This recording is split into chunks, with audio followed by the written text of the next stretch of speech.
Hi, it's Michael here from Custom Bike Fit. It's the first week of May, which means we're now entering into winter in Australia, and that coupled with the fact that we now have social distancing restrictions means there's going to be an awful lot more riding inside. So today I've decided to put together my top 10 tips on riding inside. Okay, so tip number one is around using the skewer. So just want to make sure that you're using the correct skewer for your bike. If you've got a rim brake system on the bike, one of these $10 stainless steel skewers is ideal. And you can see they just pop into the trainer and they're secured. So the trainer can bite down on the skewer. The skewer's not going to get damaged and the bike's going to be secure in the trainer. Now, if you're using a disc brake bike, you're going to need something called a traxle. And even with these traxles, again, you can see we can bite down on this, lock it into place. With traxles, there are several different types, so you need to check with the bike manufacturer as to whether it's a coarse thread, a medium thread, or a fine thread. There are 5 or 6 different types of these, so you need to make sure you get the right one. What you don't want to do is put your nice, fancy, skewer from your standard either training wheels or race wheels. As you can see, it just doesn't get held in place very well. It will get chewed up and the bike's not secure. So that's tip number one.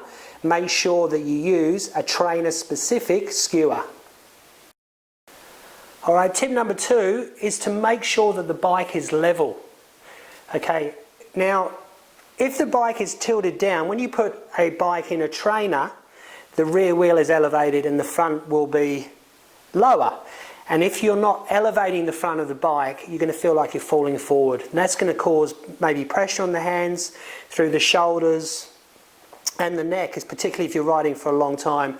So you want the bike to be level. You can see I'm using my Retool wheel block here, but you can pick these wheel blocks up online on Pushies, Chain Reaction, Bike Bug, Wiggle, for somewhere between $20 and $50, and that will just lock the bike into place as well as elevating it. It will lock it into place. So if you do get out of the saddle and you want to move from side to side, there's not as much lateral movement. If you can't get one of these, an old Yellow Pages or a telephone directory will do, but really make sure that the bike is level. So tip number three is around your cleats and making sure that your cleats are in the same position. So what I'll do often before I ride is I just flip my shoes over to have a look at my cleats. You want to make sure that the cleats are in the same position unless they've been put in different position by a professional bike fitter. And the reason you want them to be in the same position, and often they'll move when people are clipping in and out, is you don't want to be riding in one foot like this and one foot like this. You're going to get injured. And of course, when we're on the trainer, we generally just clip in once. So any of that pain through the foot is exacerbated. If you are going to position the cleats, I generally find back and centered is the best place to start. So tip number three is check your cleats. Okay, tip number four is to use a towel and put the towel over the front of the bike. Whether you're sitting up or whether you're in the aerodynamic position, you're going to get, most people get a lot of sweat coming down from their head and their face, and it comes down onto the front of the bike, into the head tube, onto the pads. We often here will have very small bolts. We want to make sure that they don't get corroded and rounded out. And it's the same here with the headset. If you speak to any mechanics that have worked on bikes, they'll be able to tell you if you're a heavy sweater or not because of what's going on in here. So make sure you pop a towel over the front of the bike and keep this free from corrosion as much as possible. Okay, tip number 5 is around hydration on the bike. So the first thing that I would say is make sure that you have enough bottles on the bike for the duration of the ride. Now, often people, if you're doing a long ride, you want to have obviously more bottles on the bike. If I'm doing, for example, a half Ironman, I generally have one bottle at the front of the bike and one bottle at the back of the bike, and these large bottles that carry about 900 ml of fluid, that'll get me through 90k on the bike. If I'm riding inside, I sweat a lot more, so I want more bottles on the bike. So I'll have one here Another one here on the frame. I like to keep that clean when I'm racing.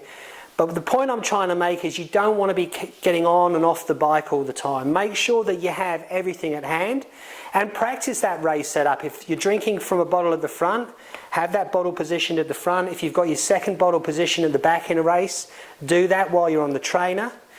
For shorter rides, I just put water and I use electrolytes. You want to make sure that you're replacing not just the fluid that you're losing, but the potassium, the sodium, the magnesium. So electrolytes are fantastic for that.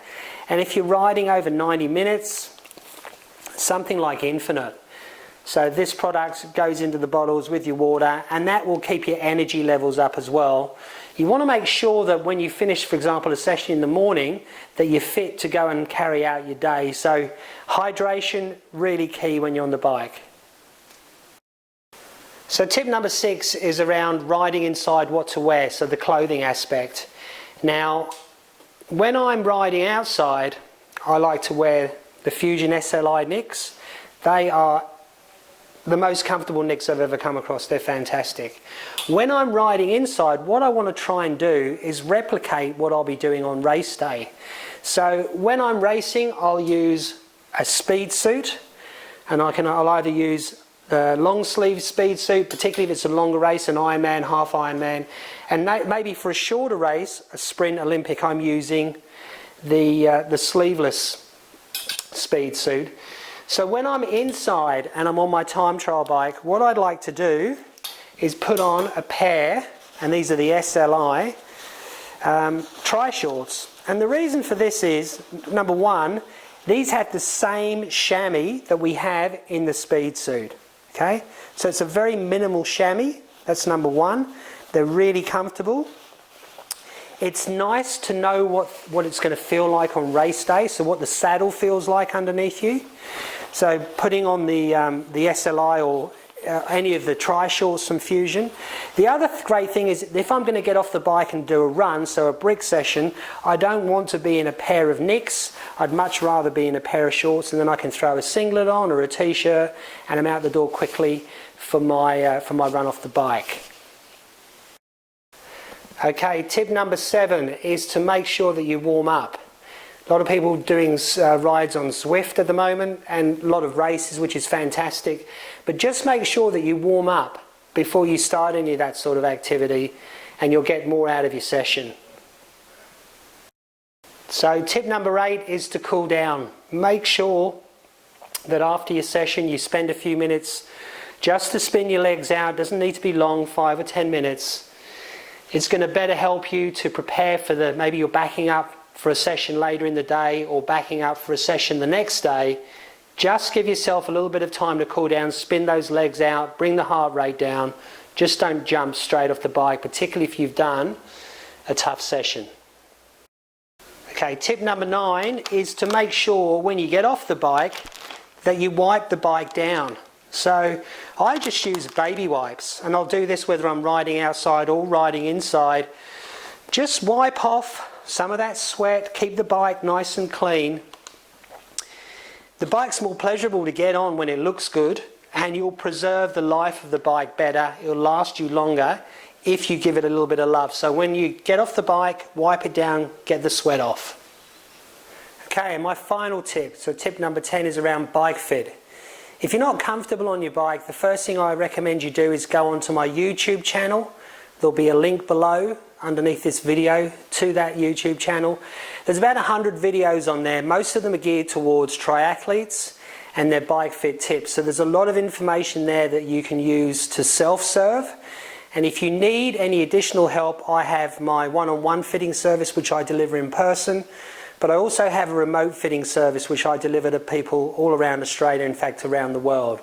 So yeah, being comfortable on the bike, it's key both for your training and your racing.